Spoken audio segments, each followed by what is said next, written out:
As an investigator enrolling subjects into the pharmacokinetic study of ceftaroline fosamil avibactam, or CXL, in subjects with augmented renal clearance, it may be a challenge to recruit subjects into a trial using a study drug with no direct therapeutic benefits.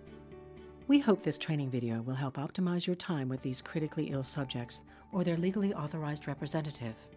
The aim of this video is to effectively and quickly cover the study's main risks and possible benefits, and to successfully address concerns or obstacles to enrollment while complying with research regulations.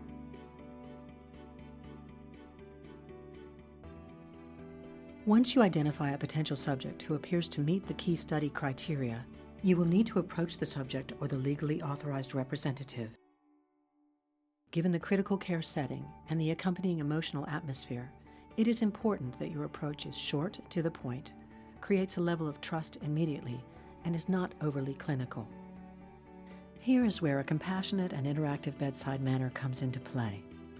Even if this is already your natural approach, it's all the more crucial in a study with no direct therapeutic benefits, as your approach will help to determine if a subject decides to enroll into this study.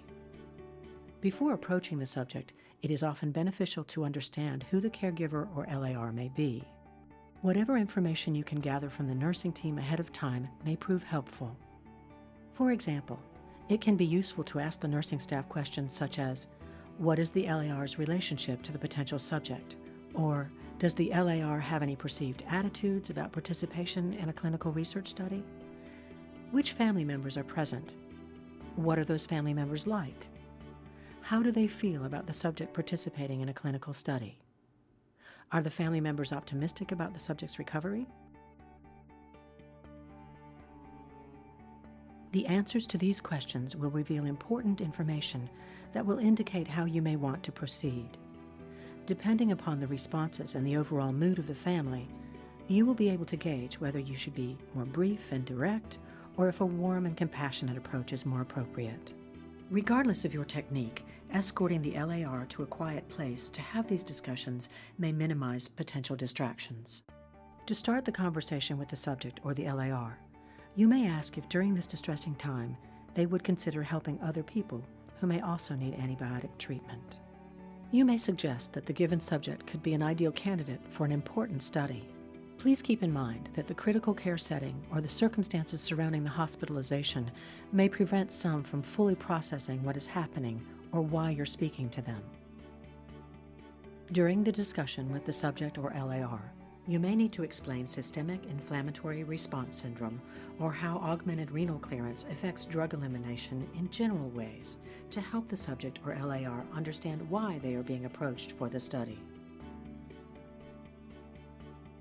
Some statements that may be helpful are, we are inviting you or the person under your care to take part in a research study for seriously ill people who need antibiotics, but whose overactive kidneys may too quickly eliminate medicine chosen to treat their infection.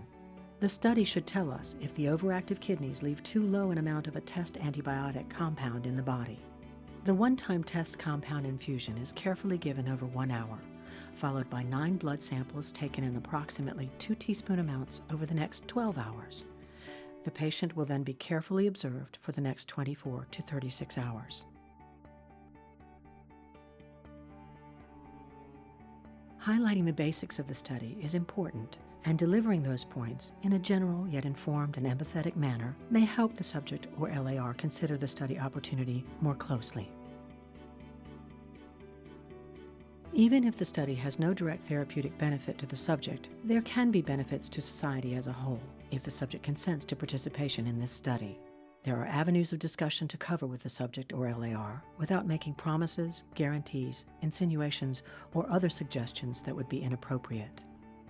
Some talking points regarding these wider potential benefits are: the antibiotic pipeline has largely dried up due to microbial resistance, and there are few new antibiotic compounds becoming available in the near future. It is important that we test the drug in the intensive care patient population with augmented renal clearance to determine if the drug should be given in higher amounts. Although there is no direct benefit to you, your participation will help us understand how the drug will behave in future patients with similar potentially life-threatening infections. As a participant in this study, Your health will be monitored by both the research team as well as the usual medical staff. Additionally, the PI or study staff should highlight the short duration of the study. This study is a single-dose study, and exposure to the study drug will be limited to a single 1-hour infusion only. The infusion and the study blood sampling will be done through a tube in your arm or hand that may already be in place, thus reducing the discomfort and the number of additional study procedures for each subject. The total amount of blood taken will have minimal overall effect on the patient and be only about 7 tablespoons worth. The total time on the study is 3 days. Lastly, the PI can highlight the relative ease of the study. The study staff can give the drug and sample the blood through a tube in your arm or hand that may already be in place. The catheter used to collect urine may already be in place. There is no extra effort required on the part of the subject, as the research team will do everything required for the study. There is no cost to the subject for study-related treatments, exams, or tests. The subject or LAR may also find it interesting or motivating to take part in a study that may advance science. You may mention the subject would be part of a group of hard-to-find patients and that there are already other subjects enrolled in the study. An additional consideration to make with the subject or LAR may be the following. If screening shows you could enter the study, you have the opportunity to personally volunteer your hospital time to possibly help others like you get the best antibiotic treatment available in the future. As the conversation moves along, it will be important to inform the subject or LAR that the study drugs have already been used in other individuals. This may help to relieve any feeling that the subject is taking part in a radical experiment or is merely a guinea pig. It may be useful to mention that ceftaroline in itself has a well-understood safety profile that is similar to other commonly used antibiotics in this drug class. There are no worse side effects nor increased incidence. It is currently an FDA-approved medication, and that the dose of ceftaroline used in this study is the same as the suggested dose of ceftaroline for non-critically ill patients. Some previous study data may be helpful during these discussions. You may mention the following. One component of the antibiotic compound is ceftaroline fosamil, with the registered brand name of Teflaro. It was approved for use in the U.S. by the FDA in 2010 to treat major skin and lung infections. It has been studied in over 3,000 other people.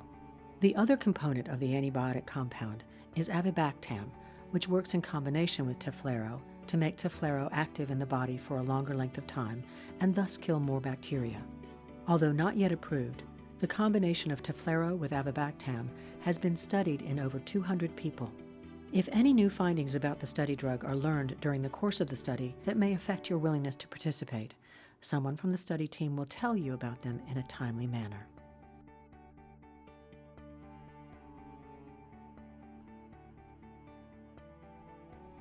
During the exchange, it will be important to transition to the informed consent process. The subject, or LAR, needs to know that whatever topics have been discussed are only the basics, and that there are additional details to be found in the informed consent form. The various rules and regulations are completely covered in the informed consent form. As you already know, the ICF must be properly administered in its entirety before any study procedures are done. Refer to your institutional guidelines and practices for more information. And remember, you and your staff cannot promise any therapeutic benefit from participation in this research study.